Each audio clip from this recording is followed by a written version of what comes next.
On January 25th, 1994, Seattle-based rock band Alice in Chains released their album, titled Jar of Flies. Among the heavy acoustic riffs of the fan-favorite album, a single song stood out to all. The second track of the album, titled Nutshell, was an instant fan favorite, and caught the eye of music critics as well due to its raw and emotional lyrics. This song has been acclaimed as the saddest and darkest song ever written by many across the globe, and here's why. Before we move forward, please take a minute to subscribe to my channel if you want to see more content like this. The lead singer for Alice in Chains, Layne Staley, was battling a crippling heroin addiction behind the scenes. Layne confessed to his struggle with opioids in this painfully emotional song. There's more to the song than heroin struggles though. Staley also reveals his problem with fame in We Chase Misprinted Lies, and his general battle with modern life. This song is well known for its emotional acoustic instrumentation and electric guitar solo, as well as dark lyrics about loneliness, despair, and death. The lyrics are also considered to be an expression of Staley's frustration with a lack of privacy. Layne had been ridiculed for his addiction for a number of years now, with everyone constantly asking him if he was on drugs, rather than any questions about his musical career. After completing the Jar of Flies album, Staley entered a rehab for his well-documented heroin addiction. He was deep into that fight while recording the song, and we can hear it in the opening lyrics. The song opens with the lyrics, "We chase misprinted lies, we face the path of time, and yet I fight this battle all alone. No one to cry to, no place to call home."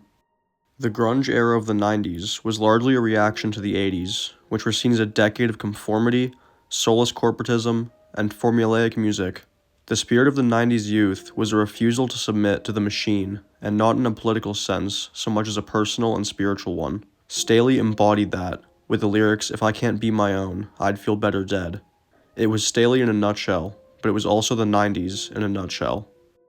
Jar of Flies was Alice in Chains' third studio EP and their second acoustic one. It was the first EP to debut at number 1 on the Billboard 200, and was the penultimate studio recording with Staley and Alice in Chains, as the band started to fracture and Staley's heroin addiction began to destroy his life.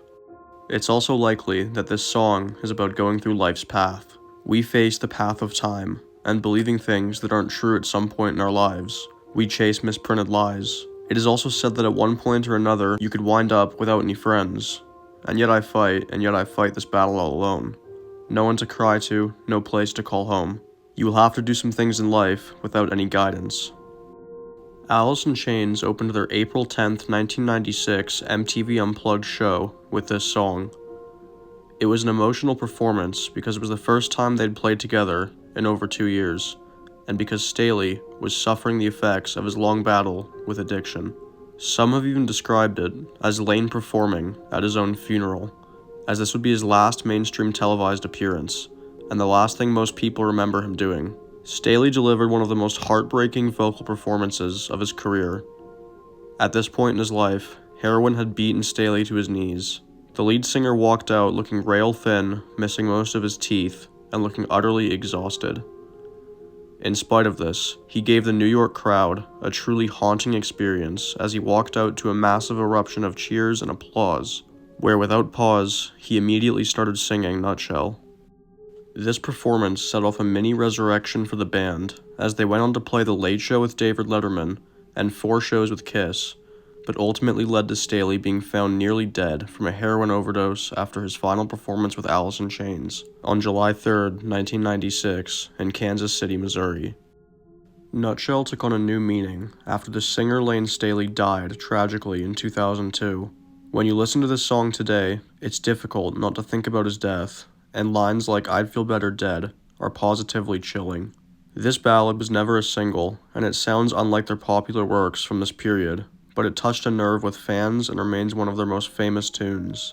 Alice in Chains played at nearly every show, and it's a great tribute to the spirit and resolve of Staley. This song also became an anthem for people fighting drug addiction. Readers voted Nutshell number 9 on a 2013 Rolling Stone poll for top 10 saddest songs of all time. If you want to see more about the tragic tale of Layne Staley, I did an entire hour-long documentary covering his life, passing, and legacy. When I was filming this documentary, I even traveled to Seattle.